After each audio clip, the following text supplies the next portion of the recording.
election time, right? You guys don't sign them. He cannot go. Well, he may have to go. Well, those lots, I running remember backs watching time. from very lopsided corners, Yeah. which were really boring. Absolutely, we didn't want that. Okay, good evening and welcome to the February 17th regular city council meeting. We'll begin with the Pledge of Allegiance led by Councilmember Miller. I pledge allegiance to the flag of the United States of America and to the republic for which it stands, one nation, under God, indivisible, with liberty and justice for all. Will the clerk call the roll? Beauchamp, Here. Goodlow, Here. Lilquist, Here, Elliott, Here. Miller, Here. Palmer, Here. and Ms. Thompson. Councilmember Thompson is going to be attending virtually here. Okay, thank you. He's here. Thank you. We'll start off with item 2A, page 6. This is National Black History Month. We are reading the proclamations again. Does anybody want to read it, or I will do so? And we're going to be reading all of them for 2026. We're going to be reading them unless they become problematic. We'll read them all. Go for it. Okay, this is Honoring Black History Month 2026. Whereas the city of Ellensburg recognized the significance of Black History Month, a time to honor and celebrate the rich cultural heritage, achievements, and contributions of African Americans to our city, state, and nation. And whereas African Americans have been integral to the development and progress of Ellensburg, from pioneering community leaders to contemporary innovators, artists, educators, and public servants. And whereas Black History Month serves as a reminder of the enduring struggle for civil rights and social justice. And whereas the city of Ellensburg is committed to promoting understanding among all residents and to ensuring the contributions of African Americans are recognized, appreciated, and celebrated. Now therefore, the mayor of the city of Ellensburg hereby proclaims February 2026 as Black History Month in Ellensburg and encourages all citizens to join in celebrating the achievements and contributions of African Americans, and let us engage in meaningful activities that honor the legacy of Black history and inspire future equality and justice for all. And that was signed by myself. So, thank you. No awards or recognition. We will move to the agenda, but before we do so, anybody in the audience or on council wish to remove an item from consent agenda and place it on the agenda? Seeing none, we move back to approval of the agenda. Mr. Mayor, I move for approval of the agenda as presented. Second. We have a motion second to approve the agenda as presented. Any discussion? Hearing none, all those in favor signify by saying aye. Aye. I too will vote aye. Opposed?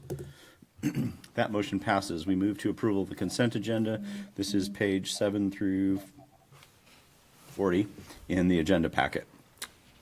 Mr. Mayor, I move consent agenda. Second. We have a motion second to move consent agenda. Is there any discussion? Hearing none, all those in favor signify by saying aye. Aye. Aye. I too will vote aye. Opposed? I will pause for you, Josh. Sorry about that. Opposed? That motion passes. Item 6A, which is a presentation, Yakima Basin Fish Wildlife Recovery Board presentation.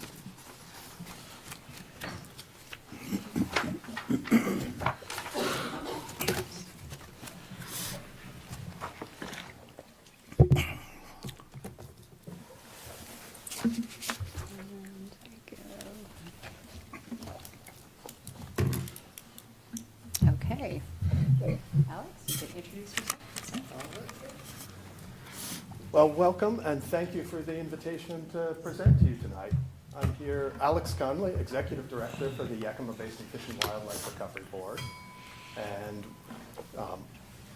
we always appreciate the chance to get out and say hello to our member cities, to remind them who we are, though in this case I see a lot of familiar faces, and also to touch base a bit about what we're doing and have a conversation about the board's role and how it relates to what's on our members' dockets. So I have been the executive director of the board now for almost 20 years. Crazy idea. And Nancy was there when I was hired on my hiring committee. So It's been a long time, but I did start off with just a quick overview of who we are and how many of you feel like you know the details of our bylaws and all the details, and how many are going, I vaguely remember that we're a member, maybe. Let's see, what's the best click here? Okay. We're a funny structure, and it's worth repeating just because we're created under an ILA signed by 18 cities, 3 counties in the Yakima Nation. It was actually the first time Yakima Nation and the counties agreed to enter into a consensus-based organization. And the ILA, it creates a special district. So we are legally a special district, the board, and that special district meets with all its members once a year in August. And the board's first action was to create a nonprofit to do the business of the board, using the direction given by the board in that annual meeting. And the board of directors members of the nonprofit are all selected from the members, but just 10 out of those 20 odd governments at any one point have representation on the board of directors. And we've got slots that are for each of the counties has a designated slot, the nation has a slot, and then 2 cities from each of the counties. So 2 Kittitas, 2 Benton County, 2 Yakima County cities. And that board of directors meets not as the special district, but of the board of directors of a nonprofit about 6 times a year, and that's really where we do the business of the board, implementing the work plan, budget, all that came from that once a year. And I go into it just because, and I see some head nods because a lot of you guys think a lot about governance. It's a funny public-private structure. It's worked really well for us. It lets us operate pretty nimbly as a nonprofit, but always try and be accountable to our member governments, and that's part of why we're here tonight, is just making sure we keep that connection alive, so it's not just that once-a-year annual meeting with all members. I will say that Ellensburg has always been really connected to the board because you've always held one of the 2 city seats from Kittitas County. There's always been interest, and that's been hugely appreciated.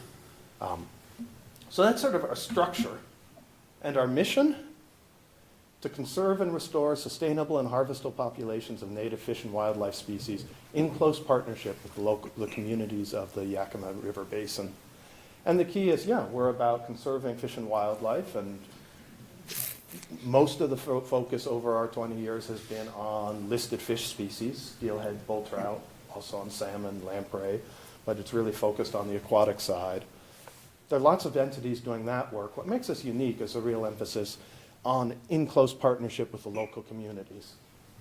Go back to the listings in 1999, and there was a lot of fear. There was a lot of sense that the heavies in the federal government and the state were going to force local communities and local stakeholders into positions that were going to be troublesome for them. A lot of the impetus for the board saying great, we want to save salmon and steelhead too, but we want a seat at the table, and we want to know the programs are implemented in ways that we can turn to the city council to continue to say, and this is done in a way that works for the city of Ellensburg, for the Yakima Nation, for Benton County.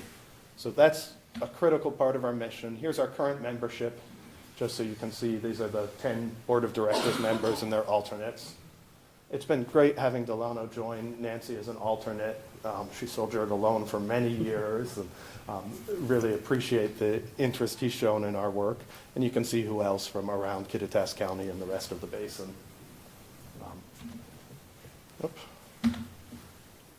4 main roles: acting as the lead entity for the Yakima Basin. I'll say what the heck that bureaucratic term means in a sec. Developing and implementing recovery plans, coordinating monitoring, conducting outreach. So the surfboard funding process is a state program created back in '99 when the salmon and steelhead were listed, that took some of the federal monies that came in with the listings and some state monies, combined them, and then turned to local communities and said, if you organize a lead entity, you guys tell us what to fund. We make sure that it passes the red face test from a technical point of view, and we'll turn around and fund what the local communities recommend through these lead entities. Alex, just make sure you're talking to the mic. When you turn away, it'll be hard for them to hear on the Yep. online. So we are the lead entity for the Yakima Basin. We work closely with the state Salmon Recovery Funding Board, which is housed in RCO, which you guys work with on a lot of different programs. And we run a pretty intensive grant review process. So soliciting proposals, putting through a technical review with people out of a lot of local agencies and other partners, putting them through a citizens committee review that includes 4 citizens from each of the 3 counties in the Yakima Nation, whose representation runs from ag to interest in fishing to business folks. And the goal there is really to say, great, the technical folks say this is a great project, but do we see any real pluses or any problems with it in terms of how it impacts our communities? And each year we give a funding list to the state, and they have, without fail, except for maybe 3 occasions, funded what we present them. They have the right to pull something off if they think it's not technically sound, but we work hard to avoid it. So we have funded 181 projects through the surfboard in the basin. It's a total of $47 million over the 25 years since the first project started. We've probably averaged over the last decade $2 million a year. We've had years where there were more, some of the infrastructure years. We've had some lean years, and a ton of that's been around Ellensburg. See that big yellow dot? That means the density of projects was too much to put them on the basin map, so that lower right panel is around Ellensburg, and you can hardly see Ellensburg for the projects, and we'll talk again. So a lot of work in and around Ellensburg, really around it in the valley. So that's our project side. Our planning role, the Endangered Species Act says you need a recovery plan, historically done by the federal agency and left on a shelf. I don't know what burst of creativity and collaboration hit in the late 90s, early 2000s, but the federal government worked with the state government, and not only did they say, we'll let locals prioritize projects for funding, they said, you write us a recovery plan. If it meets our scientific scrutiny, we will accept that as what's needed for ESA recovery in the basin. We spent a lot of years writing our steelhead recovery plan, which first came out in 2009, a bull trout plan in 2012, in the middle of an update that we should be done with in a little bit of the bull trout action plan right now. So a lot of strategic planning, a lot of pulling in all the partners so that hopefully anything in this plan lives up to our motto of recovering the fish in a way that the local communities can support. This is our roadmaps to how to do that. And that planning, we're doing some update work, but really the plans are done. Our focus is on implementing it. And the nice thing is once it's in a plan, that puts it within our mandate, our work plan, to say anything we can do to help it happen. We don't do projects. We explicitly don't want to compete with others that are applying to us for funding. But if we can support the politics, if we can help someone find other funding to match surfboard funding, if we can get involved in helping find a priority project and work with the biologists to say, here's what would actually help, that's in our purview, and that's a big part of our work plan, is just helping make sure we're helping the pieces move to get these projects going.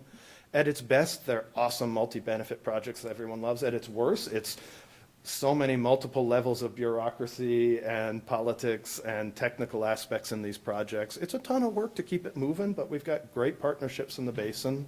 It's been really rewarding. There's always then the question of, is it working? And so we've been working hard to, again, we're not doing the monitoring in the field. Yakima Nation, WDFW, a lot of others are doing the actual monitoring in the field. That question of what do we need to do? How do we ask it? How do we get that data? How do we fund monitoring programs? Everyone loves to fund capital projects. Everyone loves to be the last funder on a big capital project and get the scissors. Nobody wants to fund monitoring or the design stages, so a lot of our work is how do you help that happen? We do a lot of outreach, and in recent years, the board's really focused on outreach to decision makers, working with the agencies on how do we set the policies for salmon programs in ways that support all the work happening locally. We just came back from Salmon Days and a lot of outreach to lawmakers, and there's a lot of interest when people hear, oh, yeah, we hear a lot from people that want this or that for the fish, but tell us about how it connects to local communities in your part of the state. We get a good reception. So outreach has been a big part of what we do. In terms of our crossover with the city, well, shoot, you got a bunch of creeks right through the city. Wilson, Whiskey, and Mercer, and like we'll talk about in a second, they're complicated creeks. They're small creeks, but they're complicated. They're part of a big puzzle where we've been working to unwind. You've got the Reeser Creek floodplain. Many of you may remember the big surfboard projects that accompanied the early floodplain by design projects, the levee setback work there. You guys have invested a ton in combining recreation, flood, and fish work over there. And I would hazard a guess, I haven't seen the flood model, that all those levee setbacks probably paid off pretty well come December in terms of cutting off the water coming into the west side of town.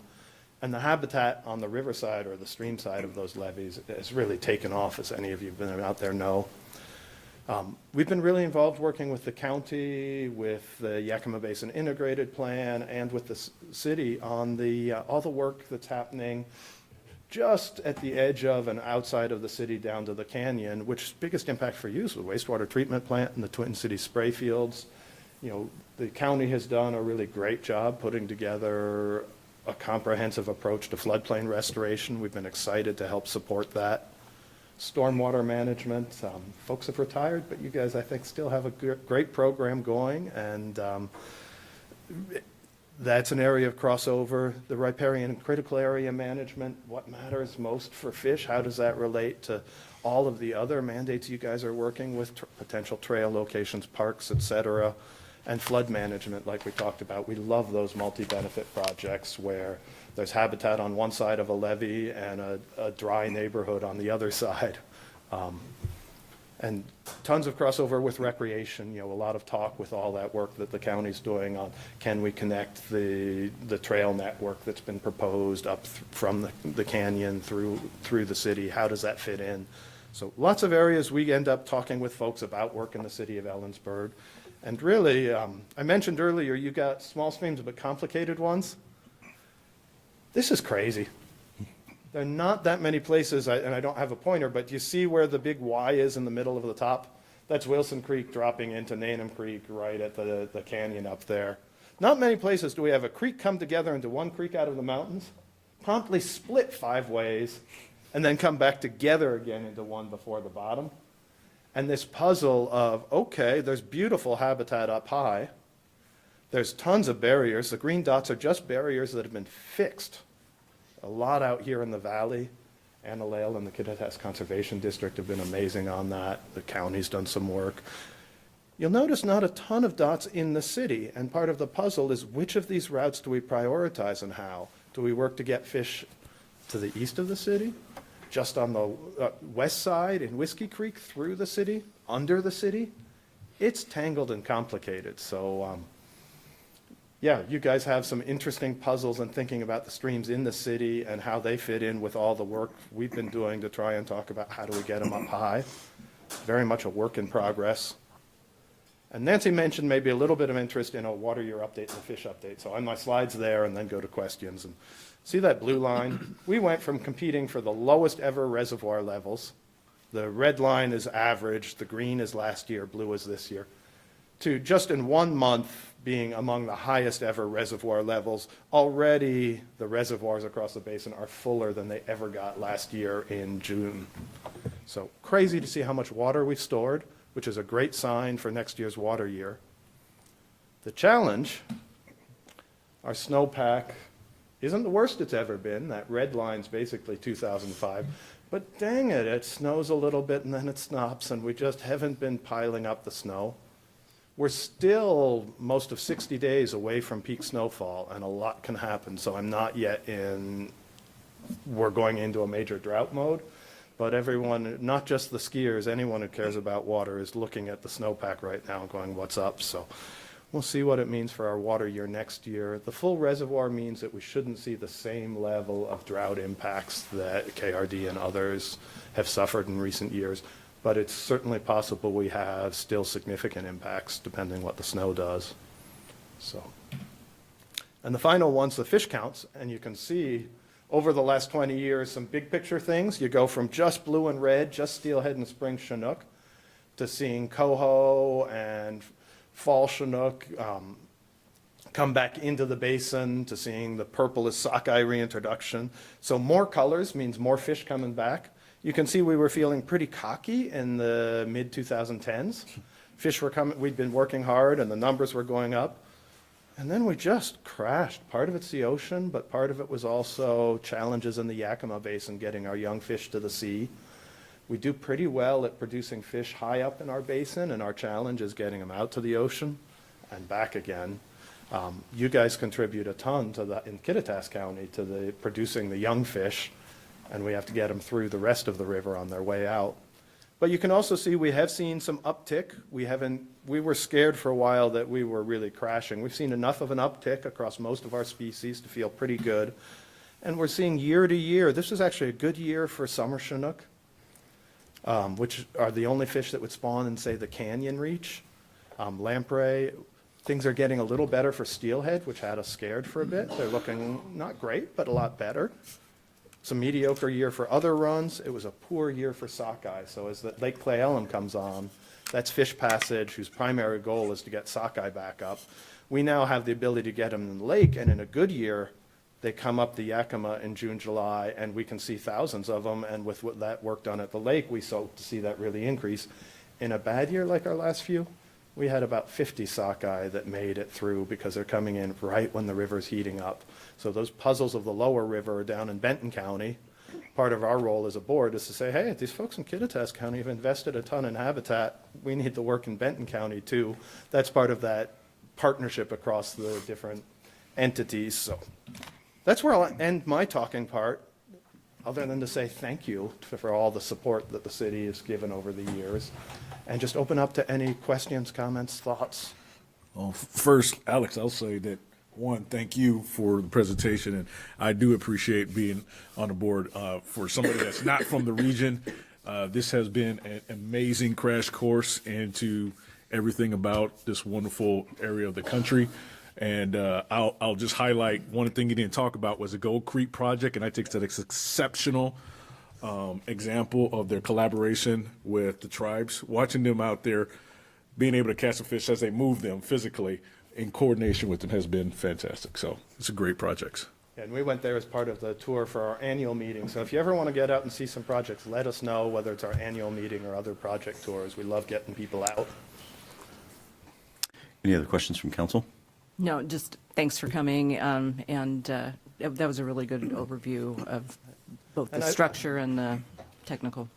Yeah, and so many of you have seen it before, but I hope that it's still useful to check in like this, and I hope that if there are any issues, whether it's at council level or through staff, we're here for our members, and we get busy with the things we do, but we also always want to hear if you've got an idea or a thorny issue, anything where talking with people that are immersed in the fish and wildlife side of it can be helpful, or whether it's talking about funding strategies for projects that touch multiple benefits.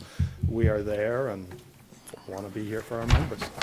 Thank you. Does anybody in the audience wish to comment on this? Okay, nobody online? Thank you. Yeah, we appreciate you keeping us up to date.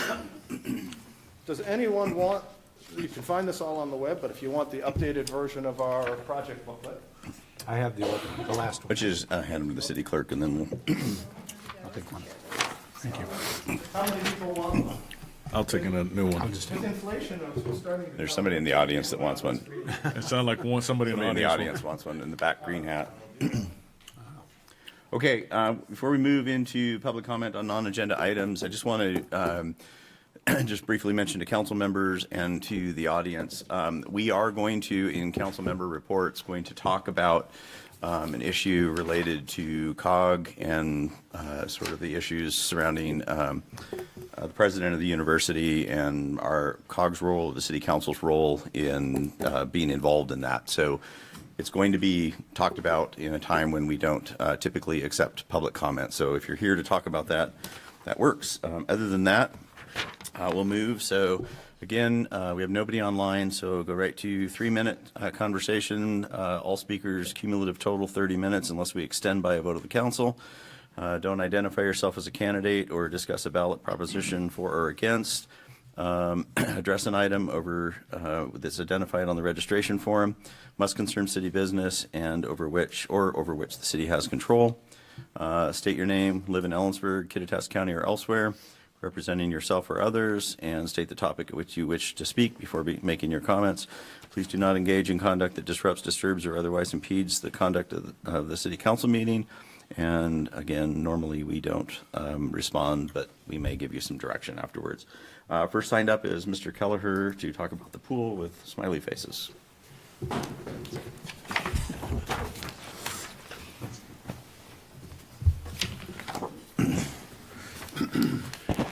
Thank you, Mr. Mayor. Pat Kelleher, Ellensburg. Member of Pool First, sole member Pool First. Pool First, I want you to take care of your streets, your sewer, the officer over here, make sure he gets paid. Humane Shelter, make sure it gets funded. Then when it's all that's taken care of, then we get to the frosting. The frosting that makes it nice to live in Ellensburg. And I think the pool's first. If you got money for frosting, let's do the pool. You also, on your website, have a rumors and questions deal. What question do you have about the city of Ellensburg? Have you ever heard a rumor that you want to check and let us know? Okay, ask a question. Hello. Can you update me on the current status of the Kittitas Memorial Pool leaking roof? Regards, Pat Kelleher. I yield back the balance of my time. Thank you, Mr. Kelleher. Is anybody else in the audience? And nobody signed up online. So we're going to move to item 10A, page 41 in the packet.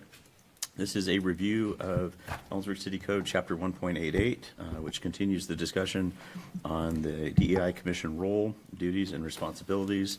And this will be open for public comment. Thank you, Mayor. Heidi Barron, Sternaway City Manager. So this is a continued discussion for council and of Chapter 1.88, which is the framing of the DEI Commission in City Code. As you recall, we held a joint study session with the Commission on January 20th. And what we did is we deconstructed the City Code with the duties and responsibilities section to really focus on refreshing the activities and providing some council direction to the Commission about how to reshape the work of the Commission. And as a reminder, the city has 13 different boards and commissions. And from time to time, if you recall this last fall, we took some time to reshape the duties and responsibilities of the Environmental Commission and making that clearer and clear responsibilities of our Ellensburg Transportation Advisory Committee and also Utility Advisory Committee. So, and then with the discussions over the last year and discussions about DEI in general, there's a fair amount of confusion about what those terms mean and really guidance for the work of the Commission. So in our joint study session, we had the ability to start a conversation about the duties and responsibilities, and we'd like to continue that conversation with council to provide some additional clarification on the work of the Commission and the naming of the Commission. So in your packet tonight, staff have reviewed the discussion from January 20th. You also have the posters that were around the room, and the comments really clarified and laid out as a part of your packet, and so that's in a PowerPoint presentation. You have the work of the Commission for 2025. It was their work program. And then you have a copy of the Chapter 1.88 as it stands today. So the questions that staff have framed based on the previous discussion, we saw some themes around access and community cultural engagement issues. And we framed A through F in your packet on page 42 about some of the themes that we saw as priorities for council. And the question are these themes accurate? Do they capture the council thoughts? And is there some additional guidance that you can provide to staff? What our intent is from council guidance that we get today and from your previous discussion that we will draft some changes to the Chapter 1.88 that will make it back to council. So tonight is an opportunity and a request from staff for guidance on the future work of the Commission, and that would include the name of the Commission. And so, and Mayor, I don't know if you want to manage sort of an A to F or how you'd like to handle the discussion. Yeah, first of all, I just want to, Josh, we didn't go over this. You're online. Probably the best way for you is just raise your hand and I'll acknowledge you as quickly as I can, if that works. Thank you. Will do. Okay. So I guess to start the conversation, a couple of months ago and realized that some things have changed a little bit.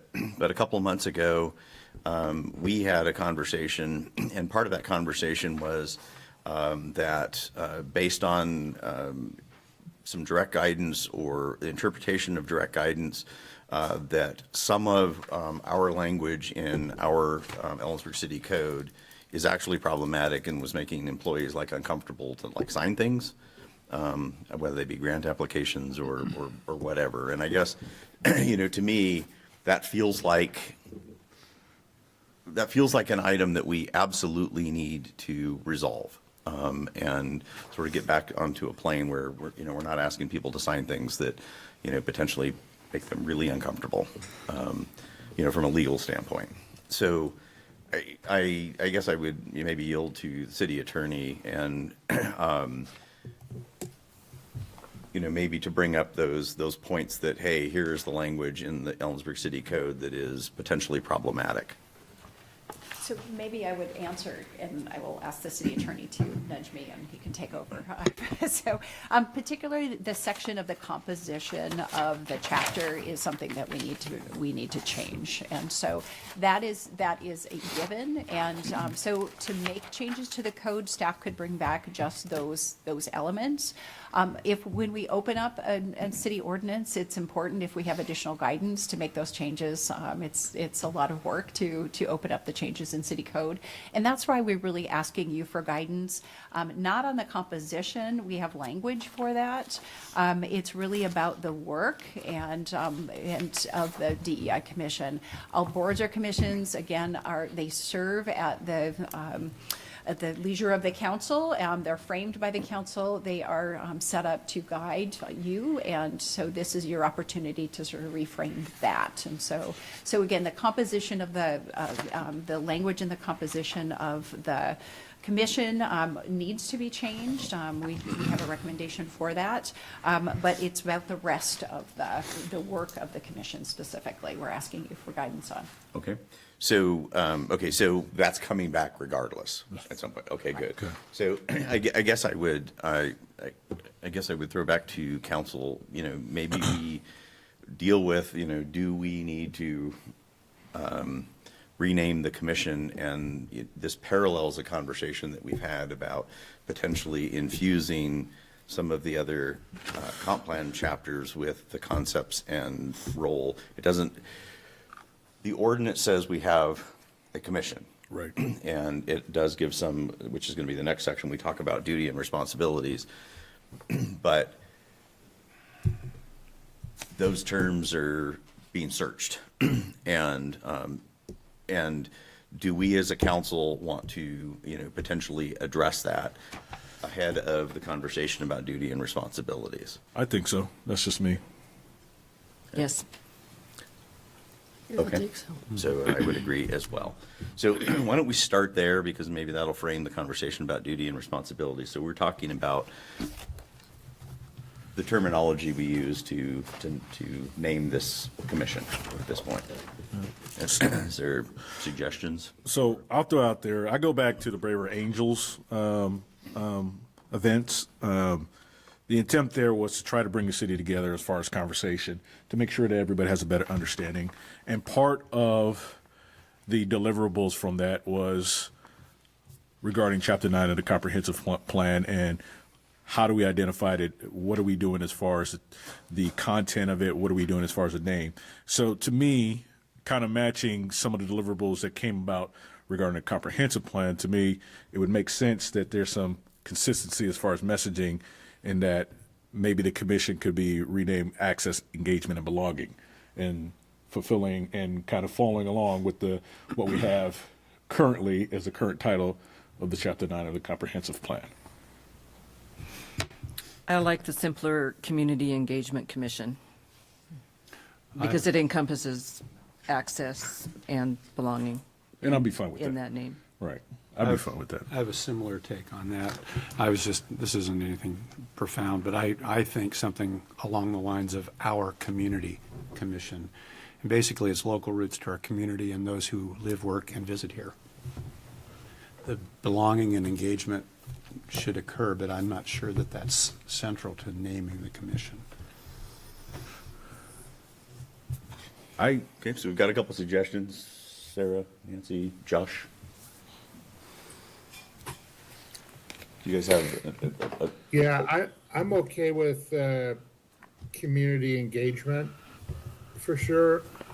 The stumbling block for me is we just went through a period where a large portion of the city said this isn't ours. So that would be my one takeaway. Community engagement, I'm good with. Sarah, do you have any? No, I just wanted to have, do you want to repeat your access, belonging? Yeah, it was either matching the comprehensive title, the current comprehensive Chapter 9 title, which is access, engaging, and belonging. And I'm fine with Nancy Loquist's suggestion as far as the Community Engagement Commission. I think both of those fulfill the messaging that came out of the Braver Angels conversation as far as trying to meet in the middle to celebrate our community as a whole. And also identify and recognize all the participants in our community. And I would add that I think access is a piece of engagement, and so I Fine with that. definitely think access needs to be part of the duties and responsibilities, advising the council on how to make it easier to access the council, but access on its own, I think of physical access Sure. to communities, so not. So, sensing an opportunity to maybe get past something, and not trying to short circuit the conversation about name, because it's really about what we do and how we carry it out. You know, is it reasonable, maybe to make a motion and we'll discuss your suggestion? I'll move to rename the DEI Commission, the Community Engagement Commission. Second. I'll second. So we have a motion and a second to replace Diversity, Equity, and Inclusion Commission with Community Engagement Commission in Mayor? Chapter 1.88. Mayor, this item also has public comment, so I don't know how you want to do that and when you want to do that. Yep.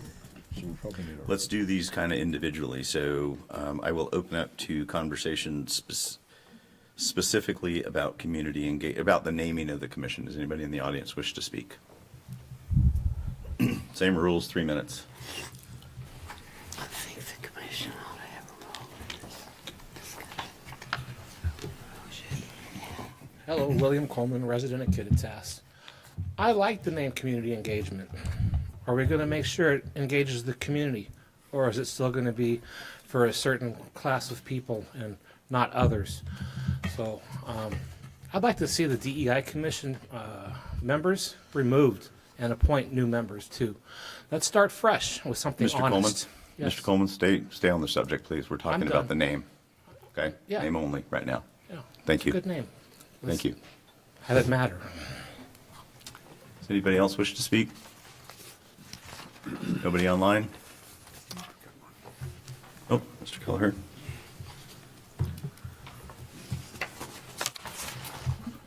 Pat Kelleher, Ellensburg. I'm a little confused. I came here to speak tonight on, your item in general.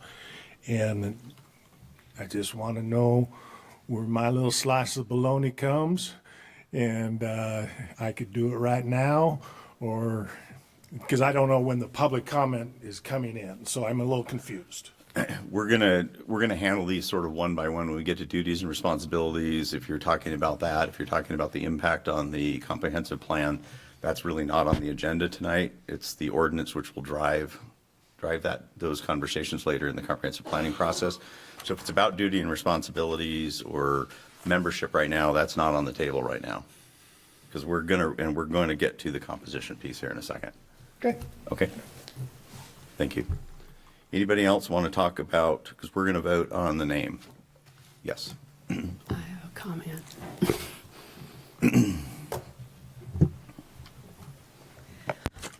Beryl Kelly, Ellensburg resident, representing myself, and I like the name Community Engagement. It's a change. It doesn't carry any baggage, and I think that we can start moving towards really including all of the community with that name. Thank you. Thank you. Anybody else? Okay. Thank you. Back to council conversation. Nancy. So, I didn't know that we were going to be voting on a name tonight. I would like to give the commission a chance to weigh in on the name.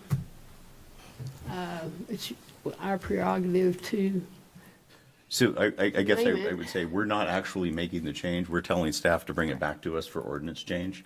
So there's 2 more meetings that are going to occur after this where we have to vote on whatever we tell staff, but we have to give staff direction on what to bring back. So that's what we're voting on.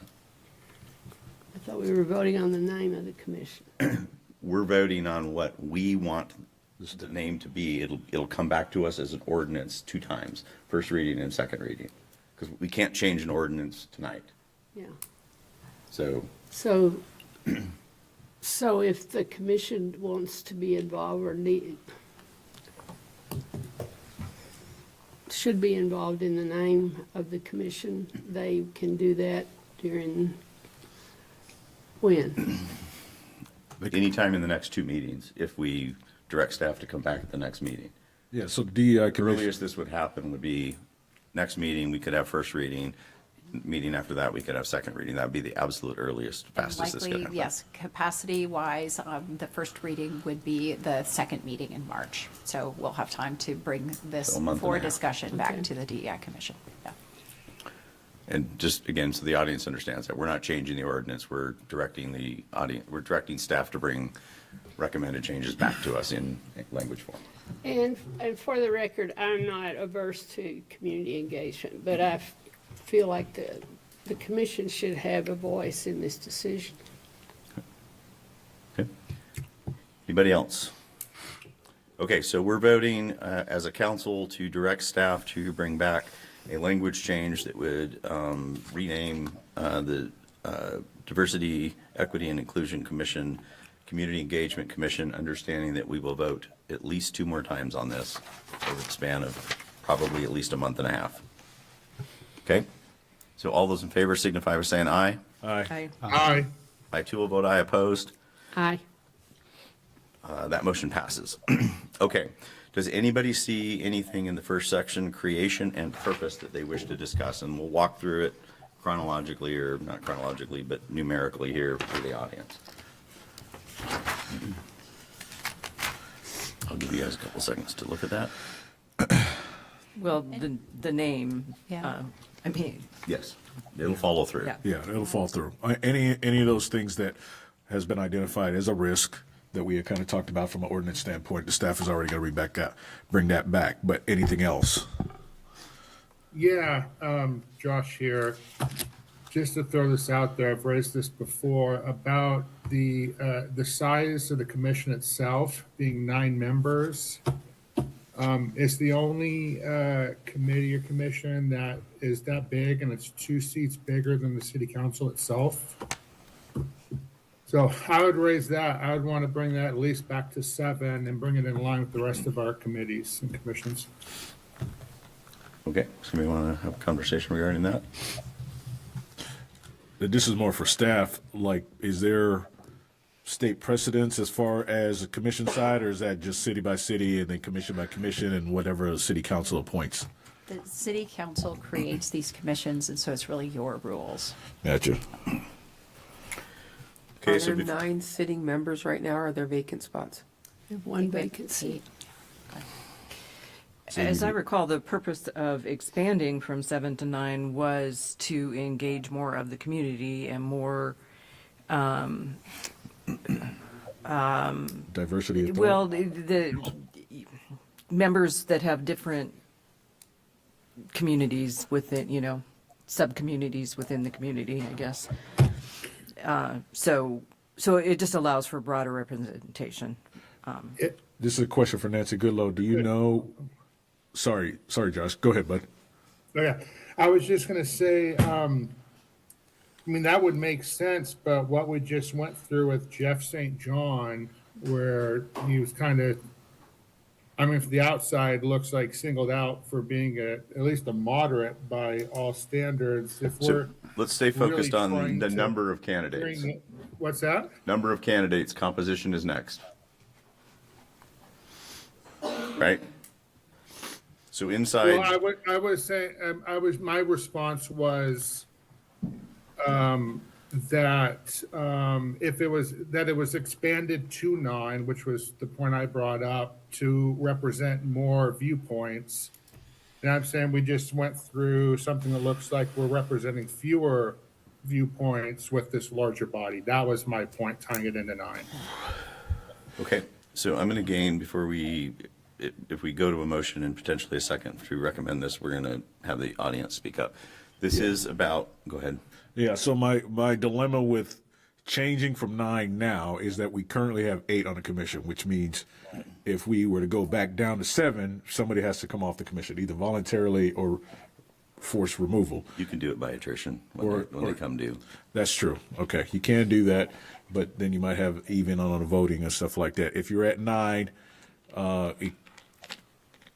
guess when it comes down to it, just like any other commission, it is a majority that makes a vote. As long as you have enough in place to be able to make a vote, and it's as long as it's an odd number, I'm fine with it.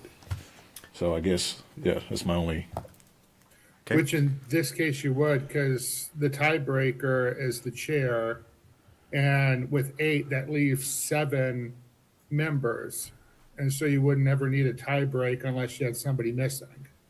So you'd always have, as long as you have quorum, that number of votes you need to move anything through. I'm just trying to bring it back in line with our other bodies. Okay, again, before we get too deep into voting, let's get comments from the audience. So we're talking specifically about 188.010, which is creation and purpose. Specifically, we're talking about the 9 members, and obviously there's some language changes that potentially will occur with the previous vote that we just took. Does anybody want to comment on that?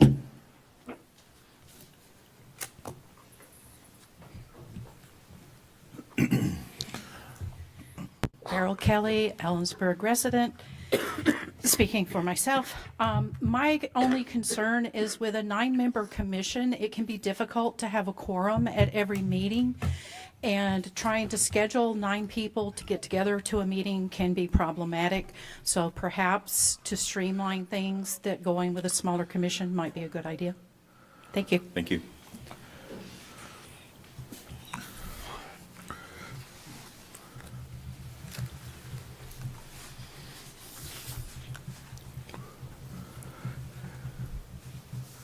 Hello, William Coleman, resident of Kittitas. Go to 7 members. Get rid of Cody Natland. He's nasty. Thank you. Mr. Coleman, that's the only warning you're going to get. All right, council. So Josh, you made a suggestion. Are you making that in the form of a motion? Can I make Yes, a I comment am. first? Or is somebody speak up? Go ahead. I didn't want to talk over someone. So the reason we expanded, we wanted more representation of various populations on the committee, but we also needed more people to help do the work, because this commission is a commission that has done the work, not function like other commissions. Now, we are going to change that. So I just want to clarify why the 9. And if you want to put it down to 8 or 7, that's okay. But we were organizing the community conversation that we had with the help of staff, and we were doing all the work that most commissions have a staff member to do that we didn't have. And that's why we felt like we needed some help. So just to make sure I understand that, either your recommendation is either we're keeping it at 9 in order to currently address the workload that's currently within the group, or possibly modify the workload so that if we go to 7, it's something that's palatable. I don't know that I have a recommendation on what to do about the members. I think 8 will be fine. I will say that 8 would put the chair as the tiebreaker. it has been on a rare occasions, I don't think I have ever voted to break a tie. We've never had a problem getting a quorum either. We did when people started resigning in the late fall or moving out of town.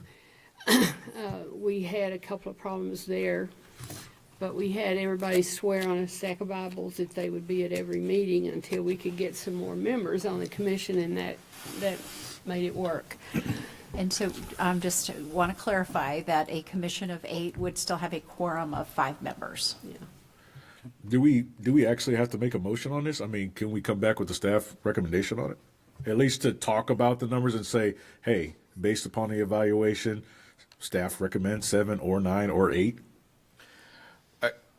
I guess I'm a little bit uncomfortable with it because we explicitly said 9 and we were at 7, so the council has given direction. I don't know that it's staff role to come back and tell us unless we were doing something that was against state rules or unwieldy or something like that. So We have a suggestion, we don't have a motion though. yet. no, he was ready to make a motion. He hasn't made Oh, the okay, motion yet. sorry. Josh, did you want That's to correct. present that in the way of a form of a motion? Yes, I would like to, let me see, let me get the wording right. I'd like to move for the number of members on currently the DEI Commission to be moved to 7 with the 8th person that's currently on there until there's an attrition of 1, and then it's 7 from there on. So nobody loses their seat. Good luck with that language, but I think we understand what he's saying. Yeah, I get Is it. there a second to that motion?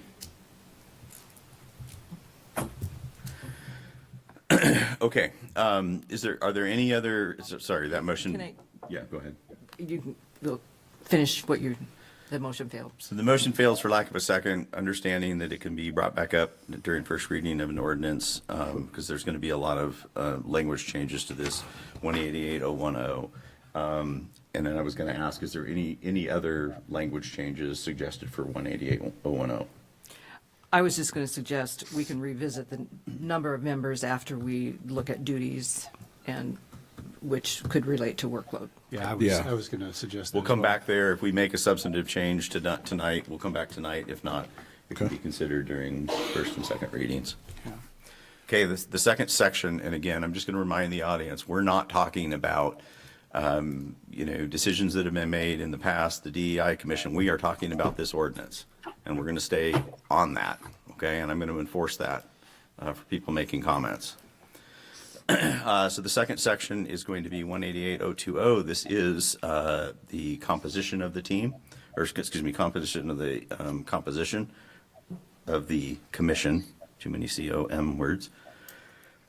So as we read through there, again, we've got language changes that are obviously potentially going to follow this through. And then we have some problematic language that talks about specific groups to pull membership from. That's going to be corrected by staff, or at least you're going to give us language that you feel is going to be legal. Are there any changes beyond sort of making sure that this section aligns with the guidance that we've received? This is an open question because I just don't know. Are all of our commissions on a 3-year term? Not all of them, many of them are. Okay. Which ones are not? I would have to look at Okay. them. That All would right. be- Well, No, right in public. And a few years ago, we tried to streamline the appointment process and a lot of the terms, but Yeah. some of the, I think like the planning commission has longer terms and, but a number of the commissions are on 3-year schedules. Okay. And again, it doesn't give any significance to it. That was just a seriously curiosity question. So aside from the language suggestions that we know are coming through the city attorney, is there any other that council members want to discuss now? Are we on 040? We're on 020, excuse me. Josh, sorry, I didn't make that clear. The actual term and composition of the commission itself. The only thing that I would say is, going back to what was just said previously, I think based upon the duties, the composition of maybe city to city residents might be of question, but I mean, currently it's at least 5 must be with the city, and that's basically on a commission of 9, which makes sense. I guess the thing would be, as long as that's still the majority of the members, is city limit. So whatever that composition is. So your input is that whatever the language, whatever we do to the overall number, that we maintain a majority of city residents as Correct. commission members. Okay. Okay. Does anybody in the audience wish to have a conversation about this particular item, knowing that we're doing some legal language changes? I'm sorry, I didn't hear. Opposition. 020. Yep.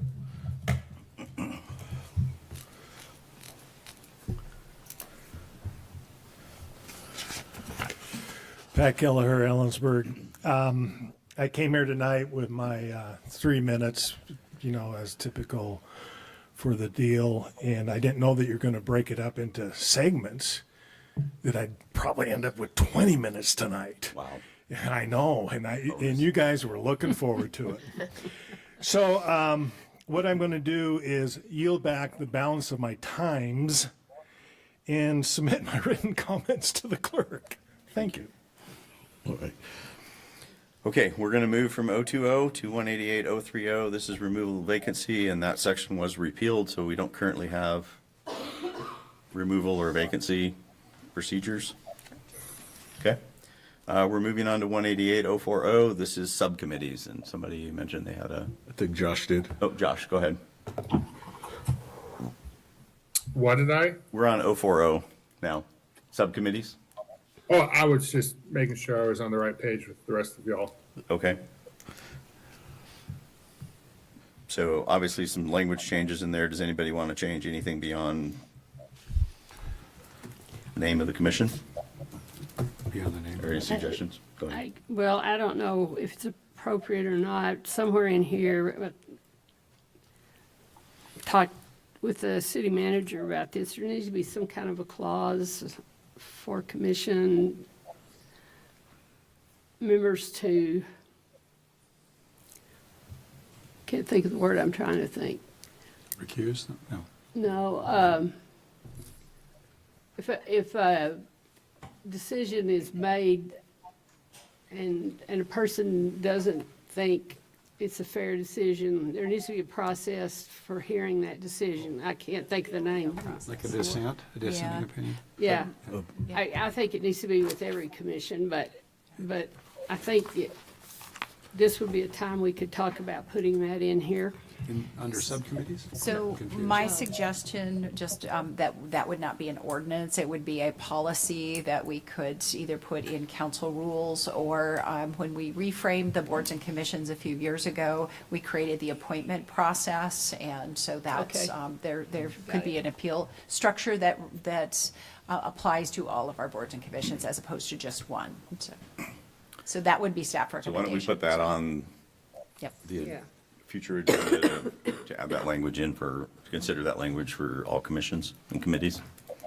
I would just comment on this, if we're still on 040, the subcommittee. I think several of the committees that I serve on, there are really very active subcommittee groups, and they do a lot, as Councilmember Goodloe suggested, they do a lot of the sort of the heavy lifting when it comes to research and gathering information and putting things into place. So I think the main focus, the commitment to sort of allowing that specialized sort of focus should be maintained no matter how we describe it. Okay. So if you have future language suggestions, maybe we bring that up in first reading if there's anything I more guess than needs. what I'm looking at is in the language where it says certain, to address certain DEI topics or certain topics or promote certain events. I'm not sure it needs to be that specific. I think it's at the discretion of the chair and the commission membership to decide what, at any given time, what subcommittee needs to exist. Some are temporary and they do their work and they go away, and others are long-term. So I think less is more in this case. Okay, we're going to move off of 040 without any substantive action by council. We're moving to 188-050. This is communication with council.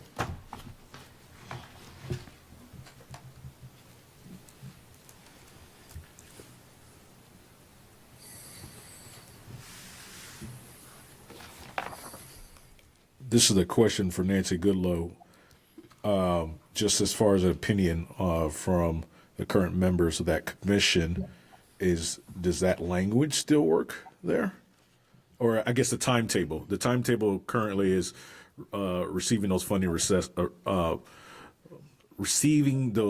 requests by June 30th. Has that been problematic or been fine? If there's been no, That's it. That's when all the funding requests have to be. Okay. Yeah. Okay. Yeah, we just kind of try to work with the city on that, do That's what it. everybody else has to do. then that's the only thing I would have seen that needs to be. On mine, what I was thinking, and it's another question is for Nancy, is this way this particular section is written, it's entirely focused on the budget process. My question is, do we need some clarification on communication with council that doesn't involve just the budget issue or grant funding? And I would tag on to that because we've talked about a work plan and, you know, that not all of that is tied to a budget allocation, nor is progress report or, you know, benchmarking or, you know, how are we doing? Did we meet our work plan? That isn't all a budget conversation. So I'd like to include language that talks about presenting the work plan and how we did on the work plan. So you'll recognize in 1.88060, subsection E, that you actually have some of that language. Recommendations. Okay, and it's that covers it. I'm fine with that. Yeah, it might be a suggestion to consider moving that into 050 or duplicating it perhaps, just reiterating it. Yeah. Either way. Okay. Anybody in the audience wish to speak about communication with council? Okay, now we're talking about 188-060, and this is going to be a little bit more of a free-for-all, although Mr. Keller left, so he doesn't get to see that. So I think the entire, you know, powers and duties and commission are sort of up, and there could be additions as well as modifications or subtractions. So I guess I'm willing to take a more comprehensive view of this particular section. So it's all open for conversation. Yeah. So I think this is just me, and Nancy Goodlow, I would love to get your feedback on this. I think the crux of the importance of the DEI Commission currently is D. Would you agree? Letter D? Yeah. Yeah, I would. Okay. And the reason why I'm saying that is simply because you kind of made some allusions to as far as currently their work capacity and all those kinds of things. And so if we wanted to focus on what is the central purpose, I wanted to hone in on what is the most important thing of that one to ensure that that's emphasized or prioritized. So you're saying that D in the subsections of 1 through 5 are kind of the top priority. Well, if it's going to be the Community Engagement Commission, yeah, I think so. Okay. All right. So along those lines, does anybody have any specific language changes they would recommend for 188-060 D 1 through 5? Deletions, additions, or modifications? On number 4, implement outreach strategies for improving city services, period. Instead of semicolon? Well, She's deleting the last. deleting the last 3 words. Oh, I rather gotcha. than understand that. DEI. Gotcha. Yeah, they're going to take care of that. Yeah, part of that, but yeah, okay. Well, but I want to keep Yeah, implementing outreach strategies for improving city services. Okay. The only So- thing, the only word that's not in the duties and responsibilities that I think is really important is the word advocacy.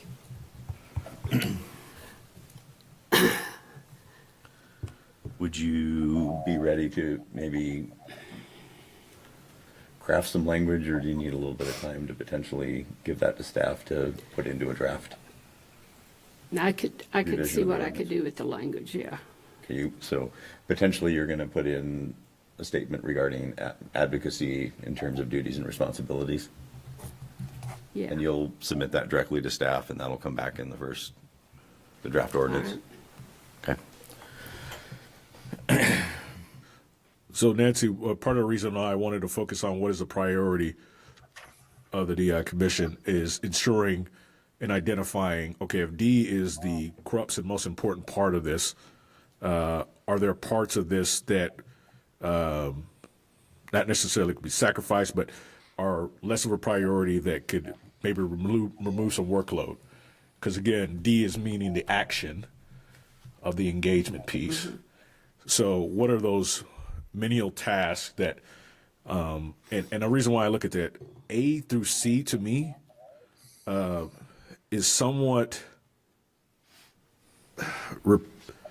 not repetitive. A to C to me, I think, can be collapsed into some evaluations and recommendations on some of these things. I'm not sure. I don't know. I'm just trying to see if there's an opportunity to reduce workload beyond the core priority of the commission. Yeah, I think I get what you're saying. I like A to stay. I think there's a role there. We need to reword that. But B and C, B, I don't think we need B. I don't think we need C in light of the focus that we're putting on the comprehensive plan process, the values that are already incorporated in that as a result of past history. You know, there might be a time, I can't imagine what it would look like, that we would want to recommend an amendment to the comp plan. But I don't know what that would be. I think Josh had something to say. But I also think, excuse me, Josh, let me just finish that thought. Sorry. That would be a part of the advocacy piece. So I think you could take C out without too much of a problem. Go ahead, Josh. Yeah, so on A, if, you know, the name, if we go with the name change to the community engagement, A and D are repetitive.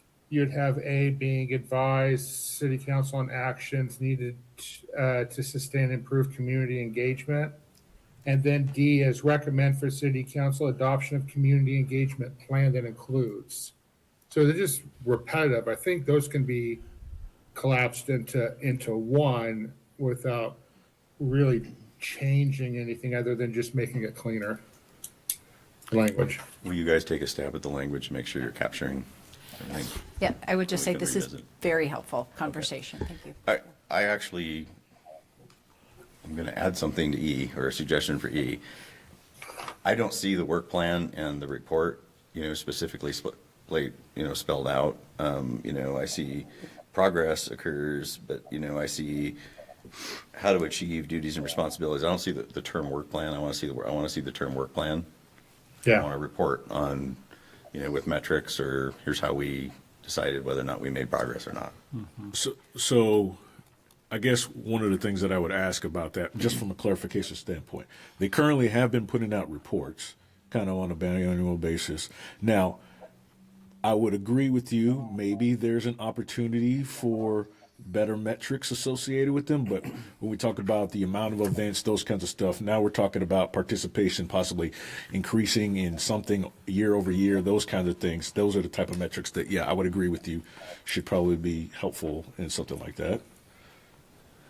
Completely agree with the part of your statement. That's the second part. The commission is asking specifically for council to give feedback and input into the work plan. Gotcha. So this is a staged effort. This occurs at the, you know, at the start of the year, at the start of the budget process, whenever we decide that's going to happen, and then there's a report towards the end of that process. And I want to see both.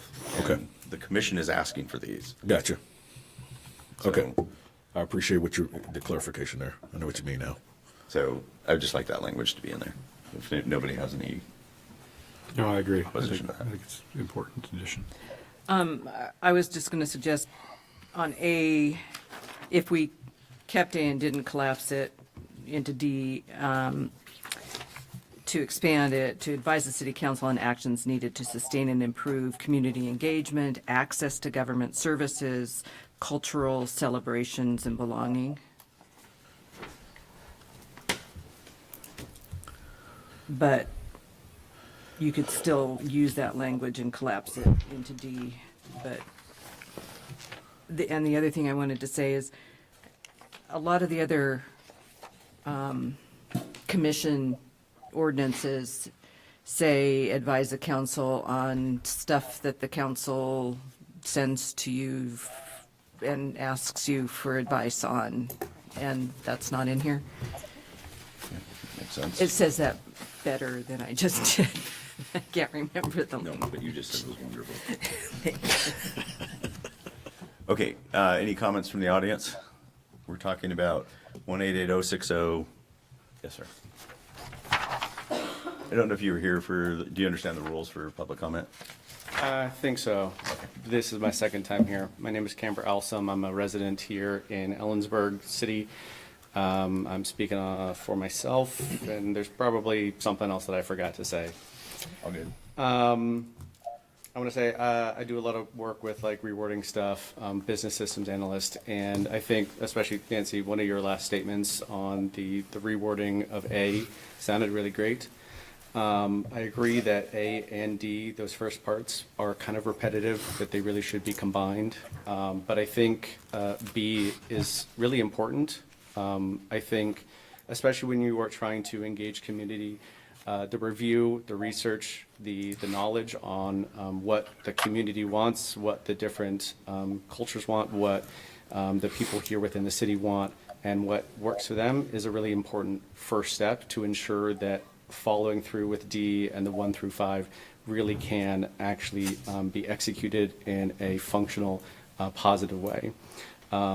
Agree, C itself is a little excessive. But yeah, I think it really could just kind of come down to like an A, or sorry, a B and a D, which really just, re-letter those. But getting that review, getting that actual action, and then following up with it, I think it works really well.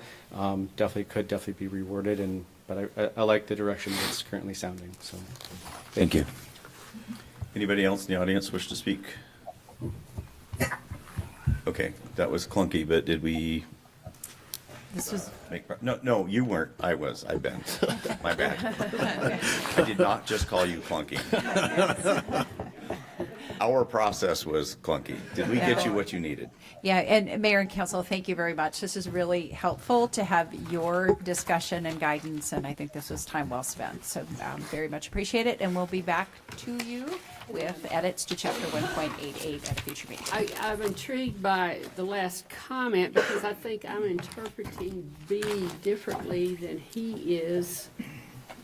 And if that letter B initially was focused on city government and within city government, those processes and procedures. I kind of interpreted yours as saying within the city broadly, or? You got to come up and talk because there are people online. If this is for community engagement, then I read B as engaging in the community, getting that review, understanding what, let's see, what was it? So I understand that it says, examine the practices and procedures of the city of Ellensburg. Initially, in my mind, that was the city of Ellensburg, the people of Ellensburg, not the government of Ellensburg, right? And so, identify strategies to create those processes and services which recognize the needs and differences of those who live here. And so like the emphasis again on those who live here, that's what I was reading it as. Okay, I like that. I've never thought of it in that way. So I would agree we need to keep it in there if we're going to interpret it. Especially as soon as we're changing the name to, community engagement. Okay. Community is what we really want to be reviewing because you put 9 people or 7 people or however many onto a committee, they're going to have their own ideas, but if they're not engaging in the community to know how to help it, they're just going to, they might go down the wrong path. It could be siloed, yeah. So, Thank you. Heidi, did you guys capture that and potentially? I appreciate that these meetings are recorded, so yes, we can go back and look at that. I think there's an opportunity to rewrite that one then. Because if you Make it clear. saw it different and he saw it different, I definitely saw it different from both of y'all, so. Well, in my perspective was from the Because you're initial, from Texas. when we know. first did this. It was Yeah. focused on city government. Yeah. Cool. I just have one question. I'm not sure where it falls into this. So the grants that the current DEI commission gives, the community grants, is there a metric or a tracking on how successful those events are? Do you There keep? could be, yeah. I think that just because it is public dollars, and that seems to have been an issue in this past year that we had on how that money was allocated, that we should have something in here, that we should have some sort of feedback or report on how those events helped our community who attended, that kind of thing. Can it be part of the work plan? Yeah. And then part of the report. Subsequent report. Well, we get those reports, and the commission reads them, and they're very well done, and there won't be a problem to share those. I think in the ordinance, we should say, give grants is part of their duties, and whatever boundaries we want to provide for giving of grants. I guess I would recommend maybe another pathway. So thinking about what goes in ordinance, it's our city law. And so typically, we have a policy passed by resolution that is a grant policy. Right now, that covers our Parks and Recreation or Parks Partnership grants, our council-funded grants. I would suggest if you wanted to memorialize that, we edit that through resolution and to do that rather than the ordinance. Where's the Arts Commission stuff? Arts Commission has its own Because policy. it's and a that's its own percentage of separate- sales tax. Okay. Correct. And then those 3 grant categories that landmarks are the historic preservation grants, those have 1/3 of a percentage of sales tax, and that's the amount that we contribute each year to those grant programs. And so there could be a mechanism that we create either a flat rate or a percentage rate for the grants if council wanted to move in that direction. I just thought I was remembering that it was like part of the duties of the Environmental Commission or something, but if not. Yeah, I don't think it could we have be that in a framed different in the place. ordinance itself. Yeah. Okay. Okay, thank you. We are going to move on to item 11A. This is West Ellensburg Park Playground purchase. There will be an opportunity for public comment. This is page 53 in the packet. Good evening, Council. Mr. Mayor, Brad Case, Parks and Recreation Director for the City of Ellensburg. Before you this evening is a request to authorize the purchase of a new playground for West Ellensburg Park, as well as the necessary budget adjustments to make that purchase. In our 2026 budget, we have $150,000 budgeted for a new playground at West Ellensburg. The city has been partnering with the Rotary Club and working on purchasing equipment with them. They have received a grant for $20,000 to help with the purchase of equipment. And they're also going to participate in what's called the community build of the playground. So we'll have staff from the playground manufacturer on hand to kind of oversee the process. But the Rotary is going to be doing the installation piece, which is going to cost or save us approximately another $30,000. So staff is requesting an additional $40,000 through our REAP 2 money to cover the purchase price. Our existing playground at West Ellensburg Park is 29 years old and in need of replacement. Play Creation, which is the local playground manufacturer that we work with on projects at Rotary Park and North Alder Street Park, has provided the city with 3 concept plans, all of which include a big toy, inclusive play elements, and swing sets. The playground selected addresses many of the needs shared by the community through our park planning update process, which includes improving and updating existing park facilities, providing accessible play features, and partnering with local agencies and organizations to enhance recreational opportunities in our community. At their November 12th, 2025 meeting, the 2025 meeting, the Parks and Rec Commission reviewed the three concepts and voted unanimously to recommend the playground concept being presented to council for consideration tonight. In another effort to kind of reduce costs, city staff will be performing the demolition of the existing playground and prepping the site for the new playground. The existing playground footprint will need to be expanded a little bit to accommodate the new play elements.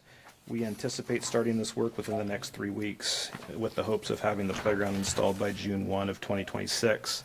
There are adequate funds in our REIT 2 account to cover the cost of this project. And I want to take the opportunity to thank the council for allocating money towards REIT, from REIT to Parks and Recreation 2 or 3 years ago.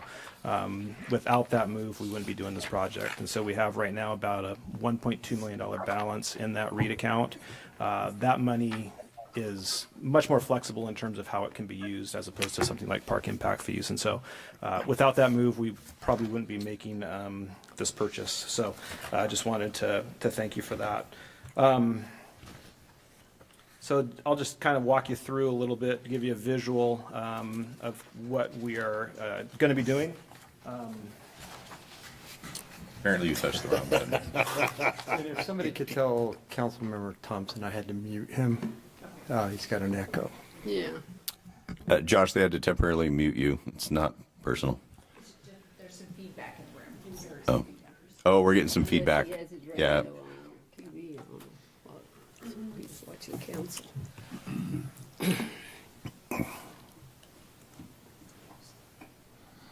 There you go. Thank you, Drew. Okay, so this is our existing playground at West Ellensburg Park. For its age, it's in good shape. It's just to the point where if we have parts fail or if they're vandalized, it's next to impossible to get replacement parts for it. So it's a well-loved and well-used piece of playground equipment. I've had multiple people from the community ask what we're going to do with it, but it's something that has certainly served its life and has treated our community well. This is a concept of the new playground equipment, and so just kind of walking you through it. We'll use the existing sidewalk that leads into the playground. The green surfacing is what's called playground grass, and so it's a synthetic grass material, which is a little bit easier to navigate, maybe for those that have some special needs. Within that area, we have some sensory play. We have what equates to basically a merry-go-round. And then we actually added a component late. It's a little musical instrument piece that kids can play, and I'll show you pictures of all those a little bit closer later in the presentation. There's our big toy, and then we have swing sets as well, and so a couple full-size sets of swings, a couple youth swings, and then we have kind of a unique swing that more than one person can use at a time. Swings are what we get probably the most requests from the community. People want more swings, and so we're going to be able to provide that for them.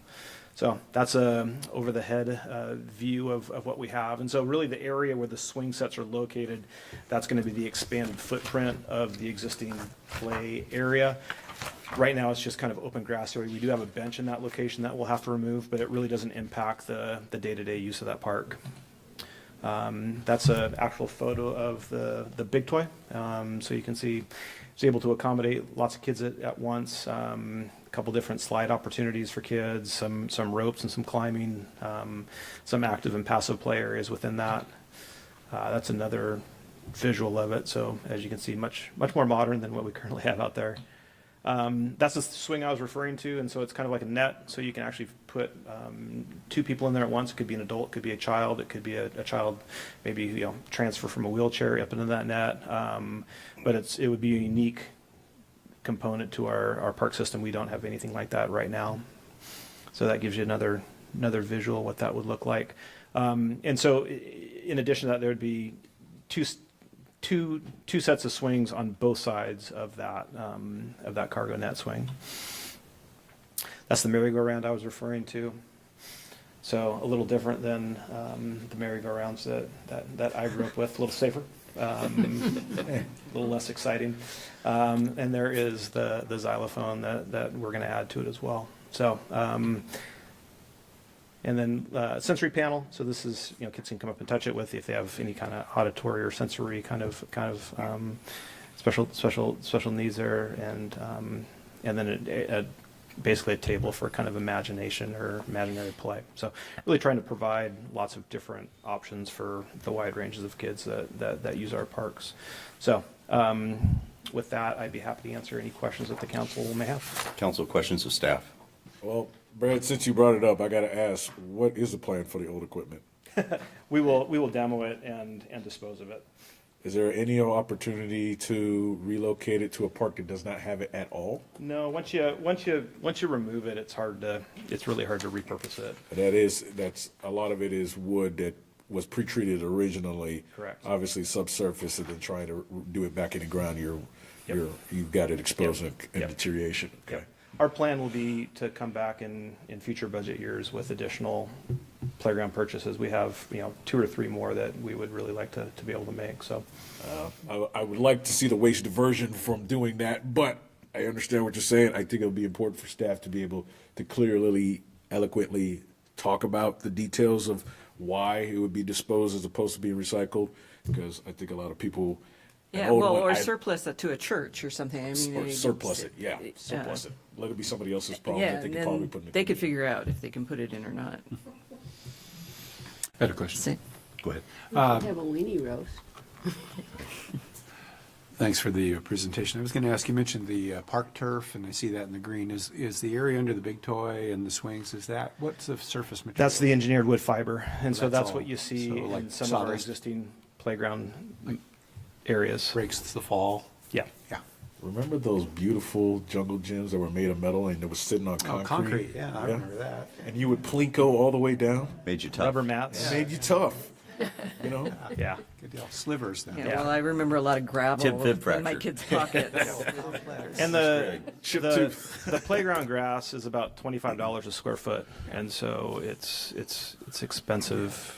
It's an expensive product, so that's why we just kind of focus it in that one area. Is any of that playground turf, is that padded underneath, or is it just on the? It's on an aggregate, and then what they have as infill, they have acrylic coated sand that kind of weighs it down, and so it's not a lot of the athletic field turf is crumb rubber or cork or something like that, but this is a sand.